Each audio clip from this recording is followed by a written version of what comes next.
La Sagrada Asamblea de la Pascua ha llegado. Hoy, pensando en la gracia de Dios, por abrirnos el camino para convertirnos en sus hijos, tomémonos un tiempo para estudiar la Biblia con el sermón titulado La Pascua y el Nuevo Pacto. En primer lugar, veamos el libro de Primera de Timoteo, capítulo 6. Primera de Timoteo, capítulo 6, versículo 11. Capítulo 6, versículo 11, dice: Mas tú, oh hombre de Dios, huye de estas cosas y sigue la justicia, la piedad, la fe, el amor, la paciencia, la mansedumbre.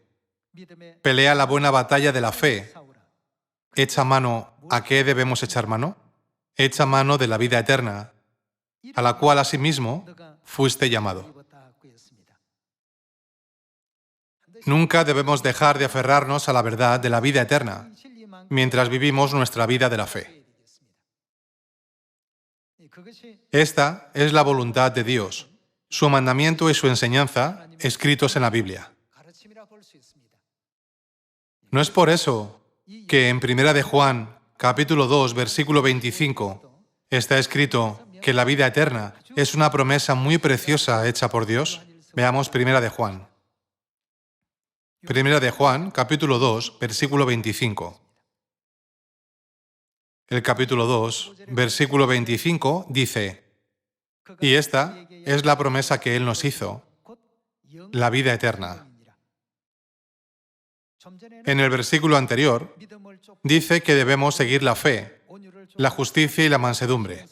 Además, Dios dice que, sobre todo, debemos echar mano de la vida eterna sin falta. La Biblia nos hace saber que hemos sido llamados por Dios y que hemos sido elegidos por Él para este fin. Y al mismo tiempo, en Primera de Juan, capítulo 2, versículo 25, está escrito: y esta es la promesa que Él nos hizo, la vida eterna. Una vez más, Dios hace hincapié en la vida eterna. Entonces, ¿por qué nos dice Dios que nos aferremos a la vida eterna? La respuesta a esta pregunta se encuentra en Apocalipsis capítulo 21, ¿no es así? Veamos Apocalipsis capítulo 21, versículo 1. En Apocalipsis capítulo 21, versículo 1 se lee: Vi un cielo nuevo y una tierra nueva. ¿Acaso un cielo nuevo y una tierra nueva no se refiere al reino de los cielos? Porque el primer cielo y la primera tierra pasaron, y el mar ya no existía más. Y yo, Juan, vi la santa ciudad, la nueva Jerusalén, descender del cielo, de Dios, dispuesta como una esposa, ataviada para su marido. Y oí una gran voz del cielo que decía: He aquí el tabernáculo de Dios con los hombres, y Él morará con ellos, y ellos serán su pueblo. Y Dios mismo estará con ellos como su Dios. Enjugará Dios toda lágrima de los ojos de ellos, y ya no habrá muerte, ni habrá más llanto, ni clamor, ni dolor, porque las primeras cosas pasaron. Y el que estaba sentado en el trono dijo: He aquí, yo hago nuevas todas las cosas. Y me dijo: Escribe, porque estas palabras son fieles y verdaderas. En Apocalipsis capítulo 21, versículo 4, Dios dice que no habrá más llanto, ni clamor, ni dolor en el nuevo cielo y la nueva tierra. ¿Qué es lo primero que Dios eliminará? Lo primero que destruye es la muerte. ¿Qué significa destruir la muerte? Significa que nos dará la vida eterna. En Primera de Timoteo capítulo 6, en Primera de Juan capítulo 2 y en Apocalipsis capítulo 21 podemos encontrar la respuesta a la pregunta de por qué Dios nos dice que nos aferremos a la vida eterna. Nadie puede ir al reino de los cielos sin la vida eterna. Solo podemos ir allí si tenemos la promesa de la vida eterna. Entonces, ¿quiénes son las personas que han recibido la promesa de la vida eterna? Son aquellas que han recibido la promesa de la vida eterna de Dios durante su vida en esta tierra. El lugar al que solo estas personas pueden ir es el nuevo cielo y la nueva tierra, el eterno reino de los cielos preparado por Dios, ¿no es así? Por lo tanto, no tiene ningún sentido insistir en que las personas que no han recibido la vida eterna pueden ir al cielo. El cielo es un lugar donde no hay muerte. Por lo tanto, si alguien muere después de vivir 20 o 30 años, ese lugar no puede ser el cielo. El eterno reino de los cielos es un mundo en el que ya no hay muerte, ni llanto, ni clamor, ni dolor. Está escrito en la Biblia que Dios vino a esta tierra para llevarnos al reino de los cielos y que hemos sido llamados y elegidos por Dios para recibir la vida eterna. Veamos Juan capítulo 6, versículo 45. En Juan capítulo 6, versículo 45 dice: escrito está en los profetas, y serán todos enseñados por Dios. Por supuesto, la Biblia, desde Génesis hasta Apocalipsis, contiene las enseñanzas dadas por Dios. Pero lo que verdaderamente quiere decir este versículo es que Dios vendrá a esta tierra en la carne y será Él quien nos enseñará directamente. Escrito está en los profetas, y serán todos enseñados por Dios. Así que todo aquel que oyó al Padre y aprendió de Él, viene a mí. Dicho de otra manera, Jesucristo vino del cielo a esta tierra para enseñarnos y después regresó. Si es así, nosotros que creemos en Dios, también debemos ir al cielo. El requisito previo para entrar en el reino de los cielos es recibir la promesa de la vida eterna.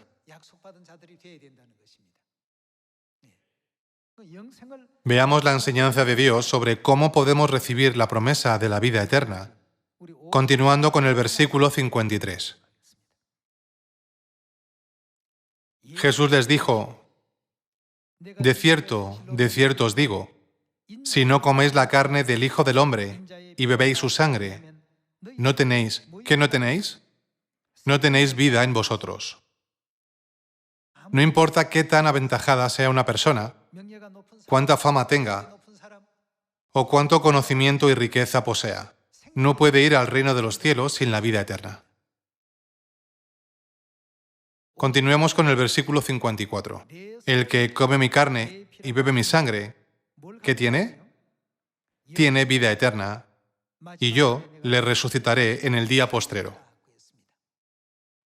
Aquí podemos ver que Dios ha prometido dar la vida eterna a cualquiera que coma la carne y beba la sangre de Jesús. Dios creó los cielos y la tierra y todo lo que hay en ellos, y cumple todo con sus palabras.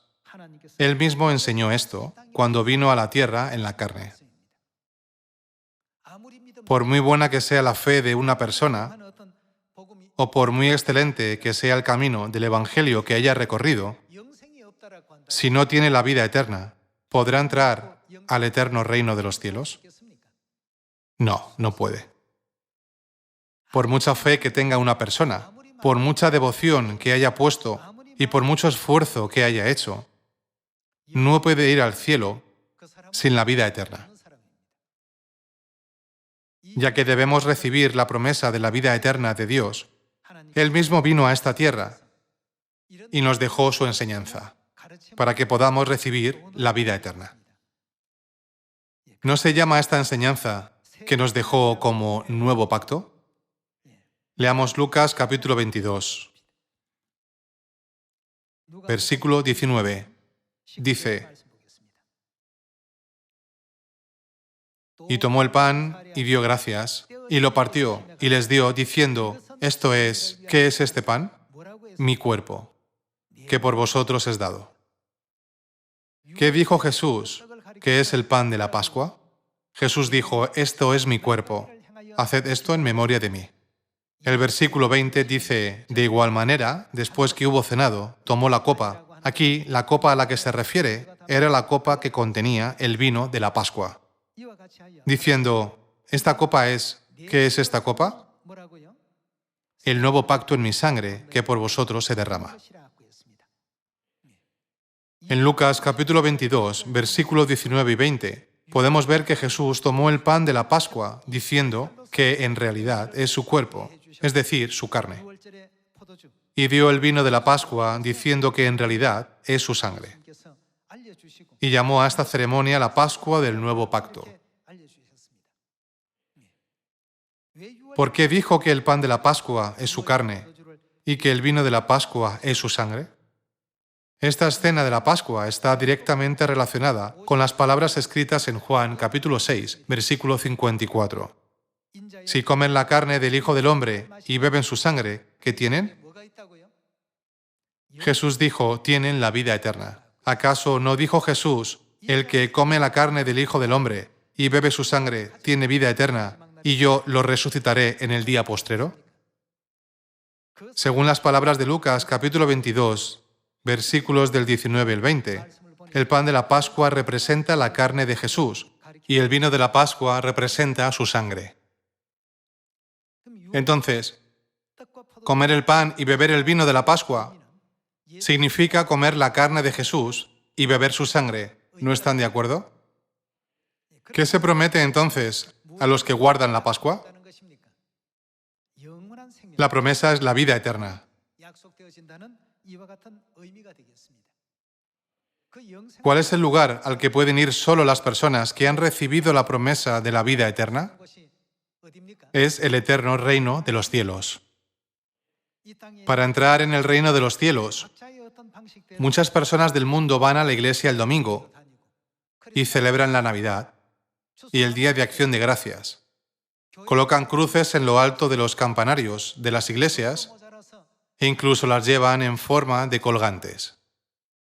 Utilizando todo tipo de recursos y métodos, han hecho grandes esfuerzos para crear sus propias formas para ir al cielo. Pero ninguno de estos caminos es el de Dios. Dios nos ha mostrado que llegará el tiempo en que seremos enseñados por Él mismo. Jesús también nos dijo, solo los que han sido enseñados por el Padre pueden venir a mí. Esas personas son las personas que obedecen sus enseñanzas y comen la carne del Hijo del Hombre y beben su sangre, es decir, el pan y el vino de la Pascua. Dios ha prometido darles la vida eterna y llamó este pacto como Nuevo Pacto.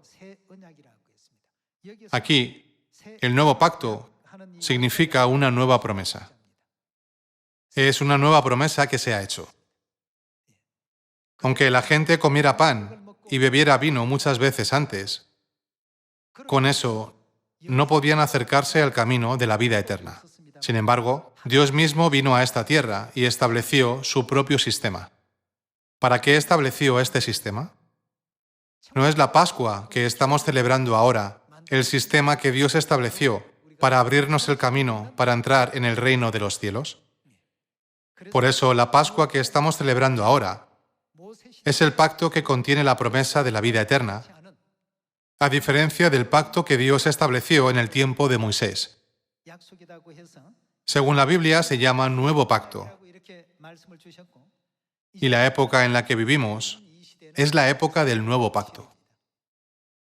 Como estamos en la época del Nuevo Pacto, aquel que no haya recibido la promesa de la vida eterna no puede entrar en el cielo, aunque asista mucho a la iglesia, guarde los cultos en la madrugada, aunque ore toda la noche o incluso se dedique a trabajar para Dios más que otras personas.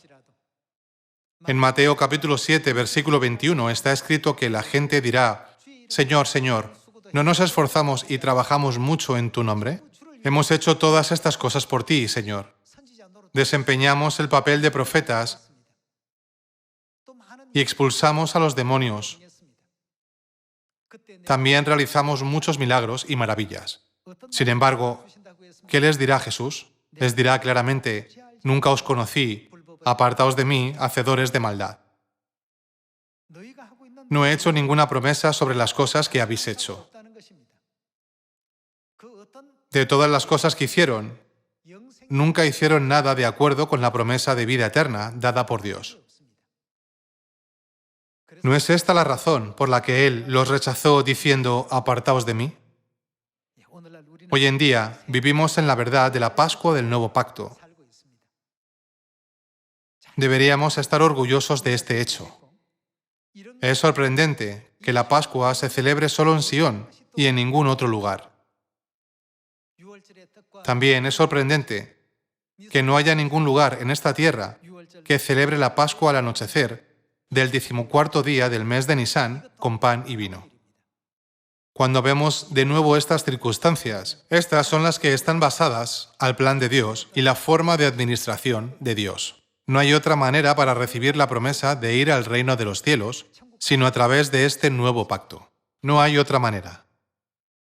Sin la verdad de la Pascua, no hay manera de recibir la vida eterna que Dios nos ha concedido.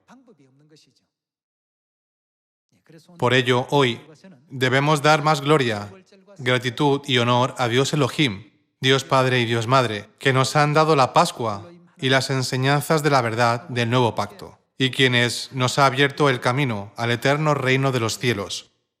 Nunca debemos convertirnos en el pueblo insensato que abandona la verdad de la Pascua del nuevo pacto y pierde la promesa de la vida eterna.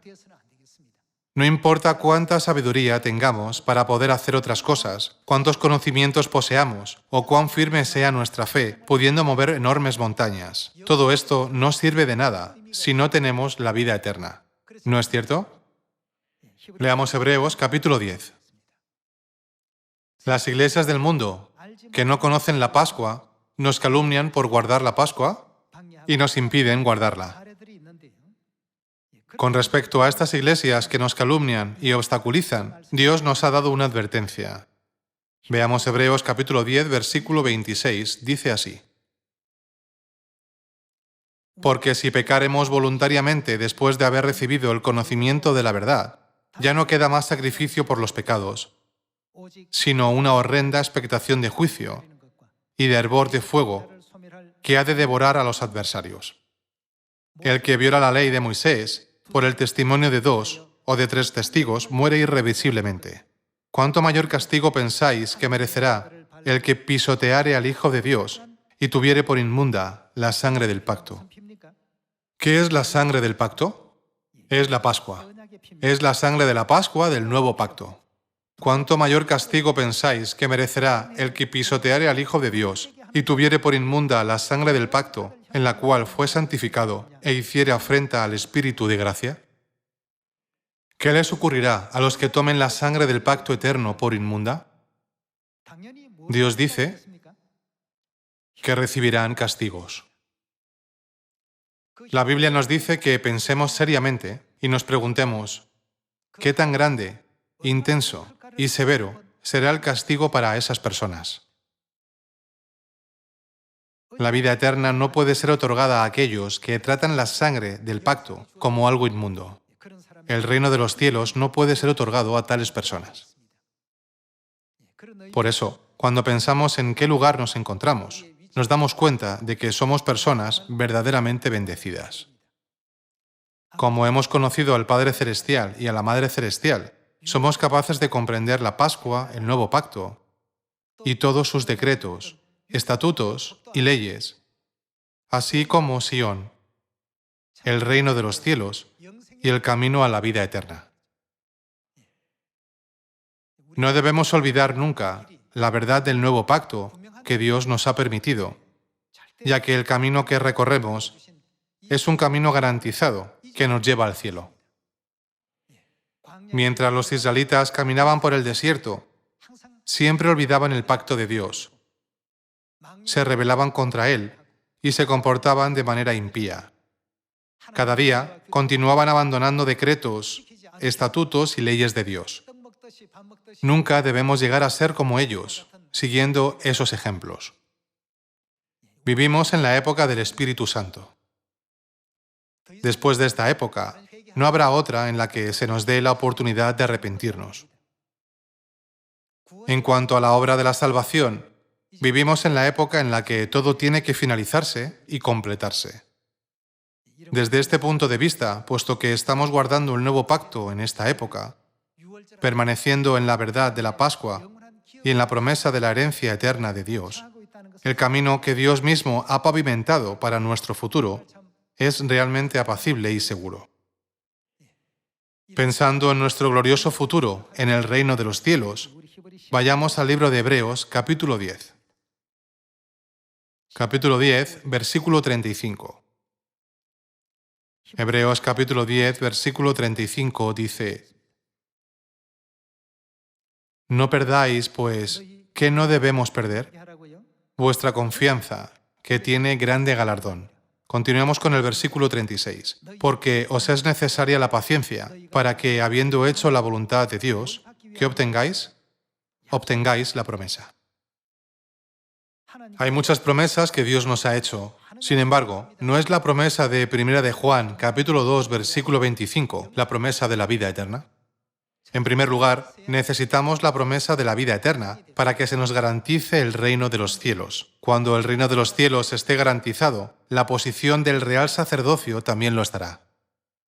Además, nos acompañará la promesa de que recibiremos la vida eterna y las bendiciones llenas de alegría cada día en el cielo, donde no hay llanto ni dolor. Porque os es necesaria la paciencia para que, habiendo hecho la voluntad de Dios, obtengáis la promesa.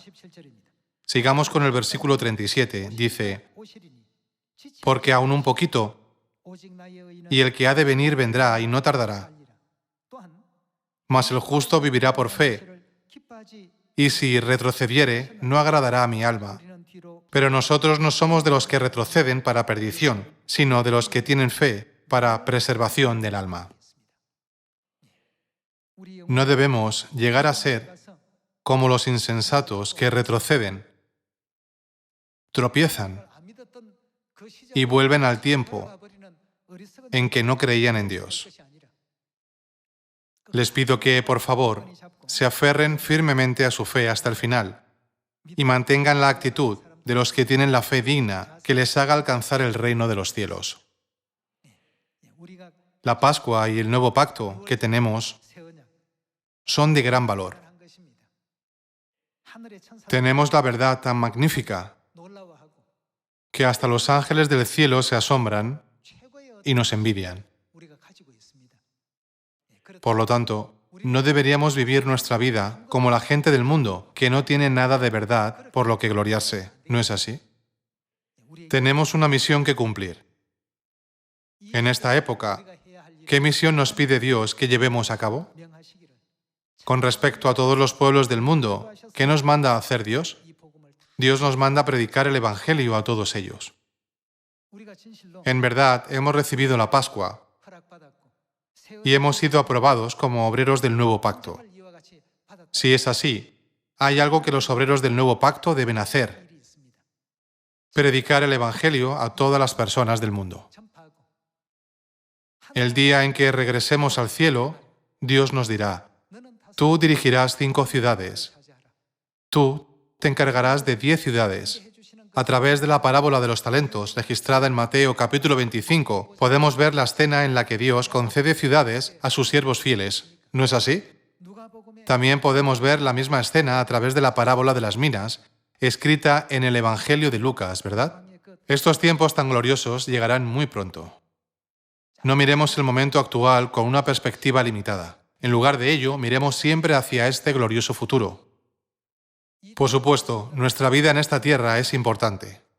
Sin embargo, espero que ninguno de nosotros se convierta en aquel insensato que pierde lo que es eterno a causa de lo que es temporal. Esperando que reciban la bendición de la vida eterna a través de la Pascua que celebramos hoy, me gustaría concluir el sermón de hoy. Muchas gracias.